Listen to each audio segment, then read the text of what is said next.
آج ہم آدم علیہ السلام کا پارٹ 3 کریں گے۔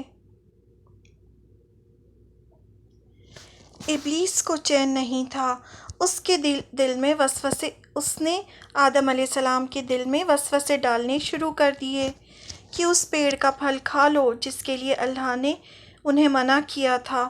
کہا کہ تم کھا لو گے تو ہمیشہ ہمیشہ کے لیے جنت میں رہ پاؤ گے فرشتوں کی طرح۔ ایک دن دونوں ان کے وسوسے میں آ گئے اور وہ پھل توڑ کر کھا لیا۔ جیسے ہی انہوں نے پھل کھایا تو سب سے پہلے ان کے کپڑے اتر گئے، یعنی ان کے پاس جتنی بھی جنت کی نعمتیں تھیں اللہ تعالیٰ نے ان سے چھین لیں۔ وہ دونوں شرم سے ادھر ادھر بھاگنے لگے، جنت کے پیڑوں کے پتے خود پر چپکانے لگے۔ انہیں احساس ہو گیا تھا کہ ہم سے اللہ کی نافرمانی ہوئی ہے۔ اب اللہ تعالیٰ نے آواز دی، کیا میں نے تمہیں منع نہیں کیا تھا؟ کیا نہیں بتایا تھا کہ شیطان تمہارا کھلا دشمن ہے؟ آدم علیہ السلام بہت شرمندہ ہوئے۔ اب اللہ نے انہیں جنت سے اتر جانے کا حکم دیا اور کہا، تم ایک دوسرے کے دشمن ہوگے، شیطان اور انسان ایک دوسرے کے دشمن ہوں گے اور انسان کے بھی دشمن ہوں گے۔ تمہیں ایک وقت تک کے لیے دنیا میں رہنا ہوگا اور فائدے اٹھانے ہوں گے، وہیں زندگی بسر کرو گے، وہیں مرو گے اور وہیں سے قیامت کے دن اٹھائے جاؤ گے۔ جب تم کو میری ہدایت پہنچے تو جو اس کو مانے گا اسے قیامت کے دن نہ کوئی غم ہوگا اور نہ کوئی ڈر ہوگا جہنم کا۔ یعنی اللہ تعالیٰ کی طرف سے کہیں نہ کہیں سے ہدایت کی بات، اللہ کی طرف جانے کی بات ضرور آئے گی۔ جو اس کو مان جائے گا تو وہ تو صحیح راستے پر چلے گا، لیکن جو نہیں مانے گا تو وہ سب جہنم میں جائیں گے۔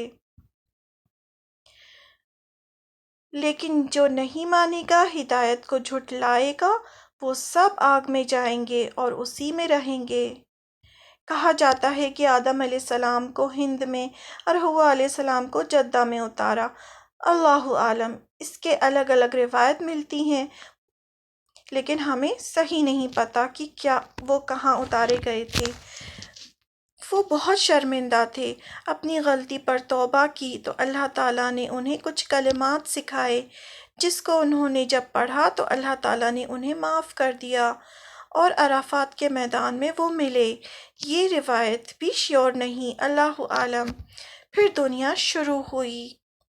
انہوں نے یہ کلمات پڑھے تھے، ربنا ظلمنا انفسنا وان لم تغفر لنا وترحمنا لنکونن من الخاسرین۔ یہ پڑھا تھا انہوں نے، تب اس کے بعد اللہ تعالیٰ نے ان کو بخشا اور انہیں معاف کر دیا۔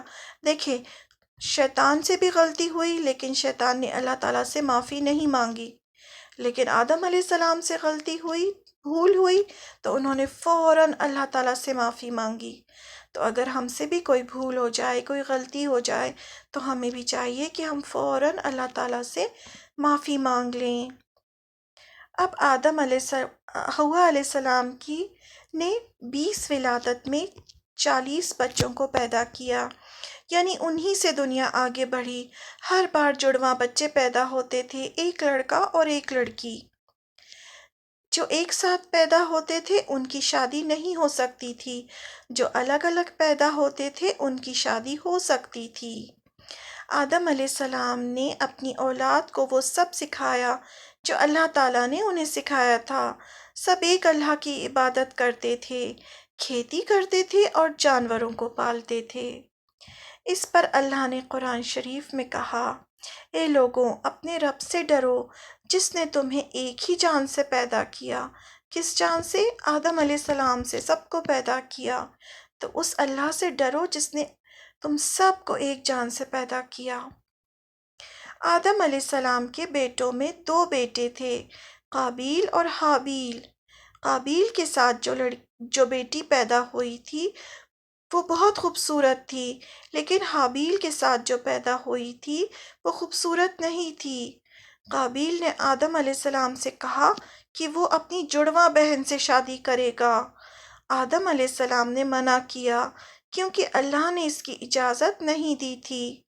قابیل اپنے نیچر میں بہت سخت تھا، وہ کھیتی کرتا تھا، ادھر حابیل بہت نرم تھے، وہ بکریاں سنبھالتے تھے۔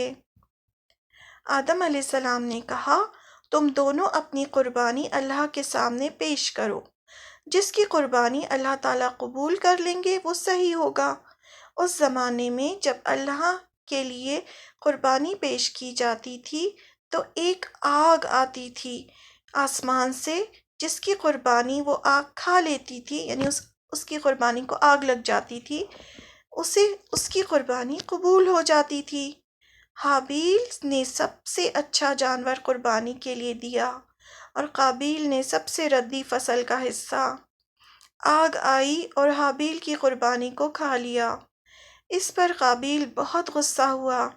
ایک دن موقع دیکھ کر اس نے حابیل سے کہا، میں تمہیں ختم کر دوں گا۔ اس پر حابیل نے کہا، میں تم پر ہاتھ نہیں اٹھاؤں گا۔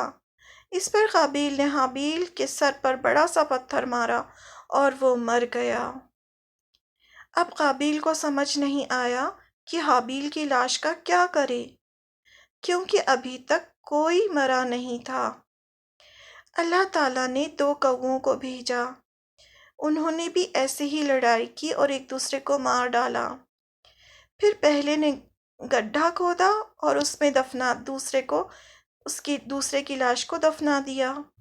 اس سے قابیل نے بھی ایسا ہی کیا اور جس سے شادی کرنا چاہتا تھا، یعنی اپنی ہی جڑواں بہن سے شادی کی اور اسے لے کر آدم علیہ السلام سے دور نکل گیا اور بس وہاں جا کے بس گیا۔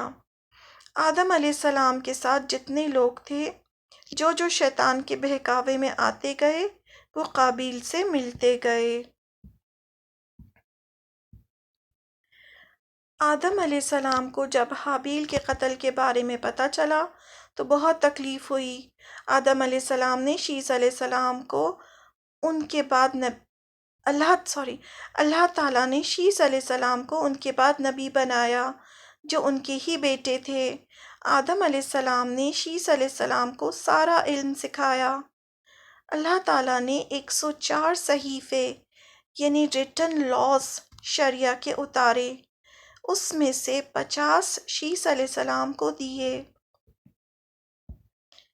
جب آدم علیہ السلام 960 ایئرز کے ہو گئے تو بچوں سے کہا، مجھے جنت کے پھل کھانے کی خواہش ہو رہی ہے۔